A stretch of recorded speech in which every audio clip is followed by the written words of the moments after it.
नमस्कार दोस्तों। आज का जो हमारा विषय है वह है पटवारी की भर्ती से संबंधित।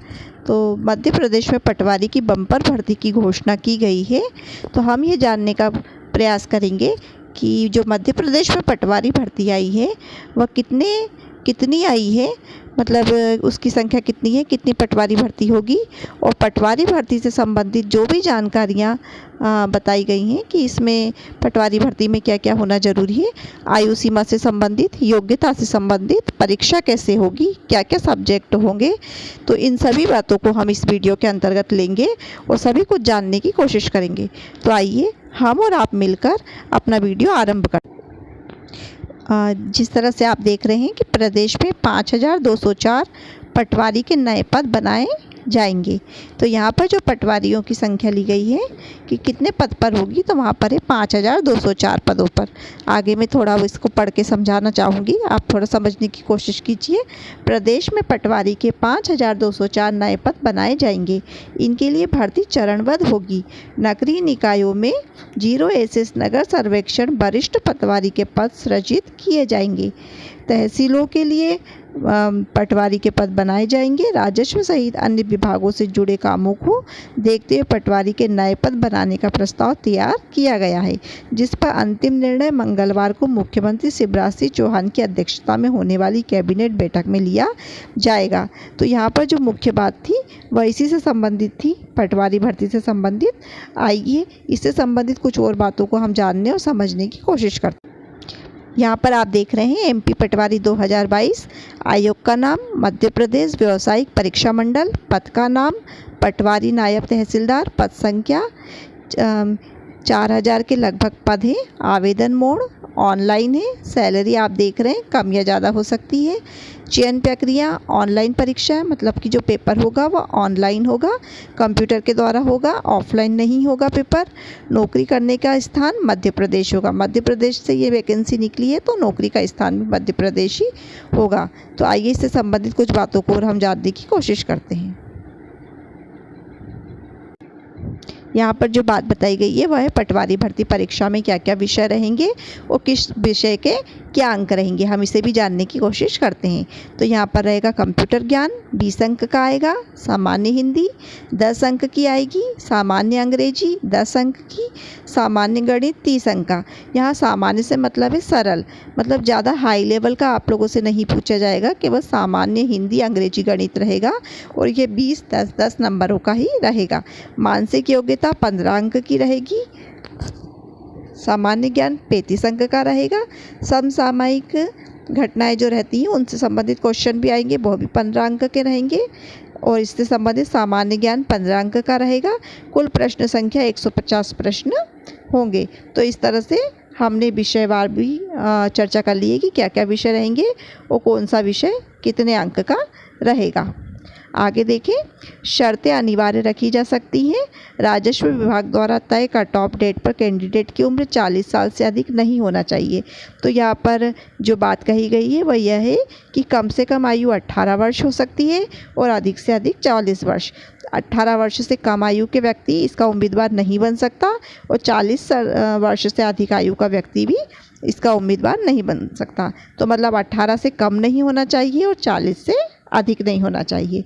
महिला व आरक्षित वर्ग के लिए तय मापदंड के अनुसार छूट रहेगी, मतलब महिलाएं और आरक्षित जो वर्ग है उनके लिए कुछ विशेष छूट का प्रावधान रखा गया है।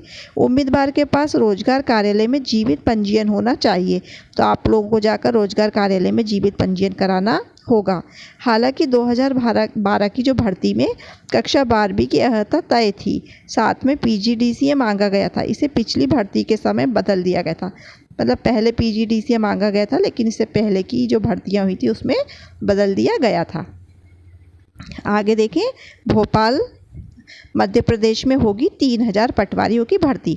जैसा कि अभी मैंने आपको पेपर की न्यूज़ बताई थी, उसमें 5204 पद दिए थे, लेकिन बाद में इसे राजस्व मंत्री गोविंद सिंह राजपूत के बयान द्वारा ये कहा गया कि यह भर्ती 3000 पदों पर होगी। प्रदेश में 5204 पदों पर होना है पटवारी की भर्ती। पहले चरण में 3000 पटवारियों की करेंगे भर्ती। जल्द शुरू होगी भर्ती परीक्षा। राजस्व विभाग कर रहा है नया प्रयोग। तो इससे संबंधित जो जानकारी थी वो मैंने आपको बताई है।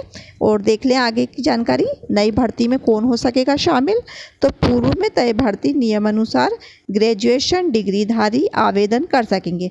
मतलब किसी भी मान्यता प्राप्त संस्थान से अगर आपने ग्रेजुएशन किया है तो आप इस भर्ती को कर सकते हैं और इसमें पार्टिसिपेट कर सकते हैं, मतलब आप इसको भर सकते हैं। साथ ही ज्वाइनिंग के 2 साल के अंदर, मतलब मान लीजिए कि आपने ज्वाइनिंग भी ले ली है और आपकी नौकरी लग भी गई है, तो उसके 2 साल के अंदर आपको कंप्यूटर प्रोफिशिएंसी सर्टिफिकेट टेस्ट यानी CPCT क्लियर करने की शर्त अनिवार्य रखी जा सकती है। अगर आप 2 साल के अंदर नहीं कर पाते हैं तो आपको नौकरी से हटा दिया जाएगा। आगे देखिए, राजस्व विभाग द्वारा तय कट ऑफ डेट पर कैंडिडेट की उम्र 40 साल से अधिक नहीं हो सकती। ये तो मैंने आपको पहले ही बता दिया था कि इसमें उम्र सीमा रखी गई है 18 वर्ष से 40 वर्ष। तो इस तरह से मैंने आपको सभी बातें बता दी हैं कि पेपर में क्या न्यूज़ आई थी। पेपर में 5204 बताई गई थी, लेकिन बाद में फिर इसे 3000 पर बोला गया कि 3000 से ज़्यादा पदों पर अभी भर्ती नहीं होगी, बाद की भर्ती बाद में होगी। स्नातक से संबंधित महत्वपूर्ण थी कि आपको 2 वर्ष का डिप्लोमा किसी मान्यता प्राप्त संस्था से लेना होगा, तभी आप इसमें भर्ती में को कर सकते हैं। CPCT अनिवार्य माना गया है। CPCT नहीं है तब भी आप फॉर्म भर सकते हैं, लेकिन ज्वाइनिंग के 2 वर्ष के अंदर आपको इसे करना होगा और अगर आप नहीं करेंगे तो आपकी नियुक्ति निरस्त कर दी जाएगी। हाँ, और साथ ही इसमें नो नेगेटिव मार्किंग, मतलब आपकी नेगेटिव मार्किंग नहीं रहेगी। आप सारे क्वेश्चन कर सकते हैं। अगर कोई क्वेश्चन गलत भी हो गया तो उसका अंक काटा नहीं जाएगा, मतलब उसका नेगेटिव मार्किंग नहीं होगी। परीक्षा का समय 90 मिनट रहेगा। तो इससे जो संबंधित जो महत्वपूर्ण बातें थी वह सभी मैंने आपको बता दी है। लगता है कि आपके मन में शायद अब कोई बात नहीं रही होगी, और यदि इससे संबंधित कोई बात रही हो तो आप कमेंट बॉक्स में कमेंट करके बता सकते हैं। साथ ही मैं एक बात और कहना चाहूँगी कि अभी इस समय जैसे कि पटवारी भर्ती तो निकली ही है, आपने देखा। इसके बाद पुलिस विभाग में, वन रक्षक में और शिक्षा विभाग में, इन सभी जगहों पर भर्ती अधिक से अधिक मात्रा में निकलने वाली है। आप अपनी पढ़ाई जारी रखिए, अपनी तैयारी जारी रखिए। बच्चे पढ़ रहे हैं और काफ़ी अच्छा स्कोर पाने के लिए पूरी मेहनत कर रहे हैं। अगर आप कोशिश करेंगे तो कहीं ना कहीं आप लोगों को एक अच्छी नियुक्ति मिल जाएगी। इसलिए अपना प्रयास मत छोड़िए और लगन और मेहनत के साथ जुट जाइए, क्योंकि अब समय ज़्यादा नहीं बचा है और हो सकता है बहुत जल्दी ही ये भर्ती निकल जाए, और हो सकता है फिर आपको समय कम पड़ जाए और आप अपना पूरा सिलेबस इसमें नहीं कवर कर पाएँ। इसलिए अभी से ही तैयारी शुरू कर दीजिए। काफ़ी ज़्यादा मात्रा में वैकेंसियाँ निकल रही हैं। कहीं ना कहीं ईश्वर की कृपा से आपका हो ही जाएगा। अगर आपको मेरा वीडियो अच्छा लगा हो तो लाइक और सब्सक्राइब अवश्य करें। धन्यवाद। साथ ही एक निवेदन और है आप सभी लोगों से कि गर्मियों का मौसम चल रहा है, हमारे आसपास जो पशु पक्षी जीव जंतु हैं वो प्यास के मारे मर रहे हैं। तो आप प्लीज़ उनके लिए एक कटोरे में, एक बर्तन में अपने घर के किसी एक कोने में पानी रख दीजिए, वह पीकर अपनी प्यास बुझा लेंगे। धन्यवाद।